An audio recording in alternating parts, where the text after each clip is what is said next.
In her mid-40s and ultra-wealthy, Marla Corman was the other ex-wife of my ex-husband, known to both of us as the Jerk. When my business began to falter, Marla wanted to extend me a business loan. Very firmly, I'd said thank you, but no.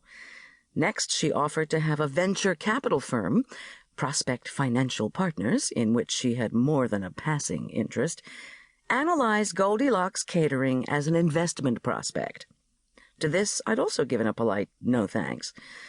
If too many cooks spoiled the broth, there was no telling what a venture capital firm could do to a catering business. But then Marla had the devious but brilliant idea of booking me to do a celebratory event for Prospect Financial Partners. How could I say no? So, this afternoon, I was catering a heartwarmingly profitable luxury beer and hors d'oeuvre affair for the venture capitalists at an extremely unusual site. I eased up on the rolling pin and pictured the venue for the party. The portal opening to the Eurydice gold mine. Of course, the party wasn't being held in the old mine, but under a tent erected at its entrance, and I was grateful for the last-minute booking, even if the firm had called on me in a state of panic. No question about it, Prospect Financial Partners needed a social bash in the worst way. The firm had been in an uproar the last few weeks over the unexpected death of their chief investment officer.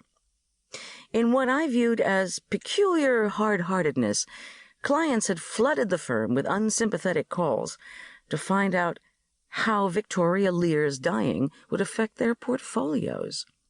In particular, the clients demanded, would the fact that CIO Lear was gone to that great securities exchange in the sky postpone the scheduled reopening of the Eurydice?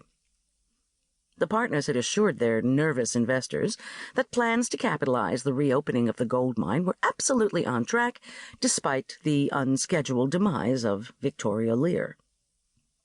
But chaos and uncertainty are not easily quelled, especially when money's involved. Prospect's clients were close to rebellion, otherwise known as pulling out. Finally, Marla had convinced the Prospect partners that it would be marvelous fun, not to mention a break from the crisis atmosphere of the firm, to do a catered affair next to the Eurydice portal. Wine and dine 'em, she'd said, and they'll forget their uneasiness about Victoria's death. And she, Marla, had the perfect caterer for the occasion. With the temperature hovering in the low 50s and rain and hail threatening, it wasn't a place I would have chosen for a party, but I assured the Prospect firm of my ability to adapt. When the rain arrived, I told them, we could make like rich Arabs and huddle under our tent. Marla had a large portfolio with Prospect. More significantly, she was in the 15th month of a rocky, romantic involvement with Prospect's financial whiz, Tony Royce, one of the two partner owners of the venture capital firm. Clever, intense, and perpetually well-dressed, Tony had been with Marla constantly through the darkest days of her illness almost a year ago. But rumors abounded of how handsome, dark-haired Tony had dated other women before and after Marla's hospitalization. The gossip mill even worked overtime, spreading a kinky tale concerning Tony's relationship with a certain Vegas stripper. A couple of months ago, Marla had heard of Tony's wanderings. She'd told him she'd remain a Prospect client, but her heart couldn't take him seeing other women. She'd ended their relationship. Secretly, I was glad. I didn't want my best friend with another jerk. In May, however, Tony had repented. He swore a very public, ceaseless devotion to Marla. Even I was impressed. I desperately hoped they'd celebrate their new togetherness with lovely, intimate dinners catered by yours truly.